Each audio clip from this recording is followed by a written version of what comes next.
പഴയ ലൈബ്രറിയിലെ പ്രണയം. തിരുവനന്തപുരത്തെ ഒരു പഴയ ലൈബ്രറിയിൽ ജോലി ചെയ്യുകയായിരുന്നു അജയ്.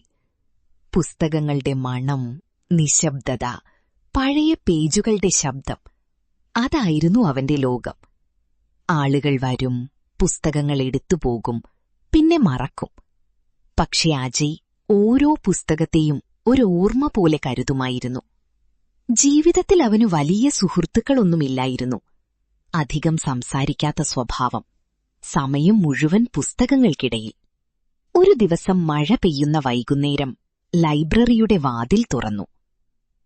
കൈയിൽ നനഞ്ഞ കുടയും തോൾക്കുമുകളിൽ ചെറിയ ബാഗും വച്ചൊരു പെൺകുട്ടി അകത്ത് കയറി. അവൾ ചുറ്റും നോക്കി ചെറുതായി ചിരിച്ചു. ഇവിടെ ഇപ്പോഴും ഇത്രയും പഴയ പുസ്തകങ്ങളുണ്ടോ? അജയ് തല കുലുക്കി. പഴയ കഥകൾക്ക് ഒരിക്കലും പ്രായമാകില്ല. ആ മറുപടി കേട്ടവൾ ചിരിച്ചു. അപ്പോൾ ഈ സ്ഥലം എനിക്കിഷ്ടപ്പെടും. ഞാൻ അജയ്. മീര. ആ ഒരു പരിചയം അവന്റെ ശാന്തമായ ജീവിതത്തിലേക്ക് പുതിയ ഒരു നിറം കൊണ്ടുവന്നു. അടുത്ത ദിവസങ്ങളിലും മീര ലൈബ്രറിയിൽ വരാൻ തുടങ്ങി. അവൾക്ക് നോവലുകളും കവിതകളും വളരെ ഇഷ്ടമായിരുന്നു. പലപ്പോഴും അവൾ മണിക്കൂറുകളോളം ഒരു കോണിലിരുന്ന് വായിക്കും.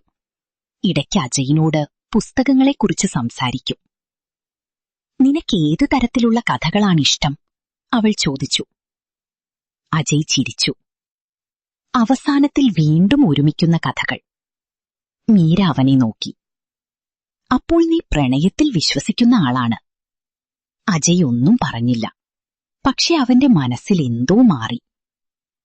മഴയുള്ള ദിവസങ്ങളിൽ അവർ ലൈബ്രറി അടച്ച ശേഷം അടുത്തുള്ള ചായക്കടയിൽ പോകാൻ തുടങ്ങി.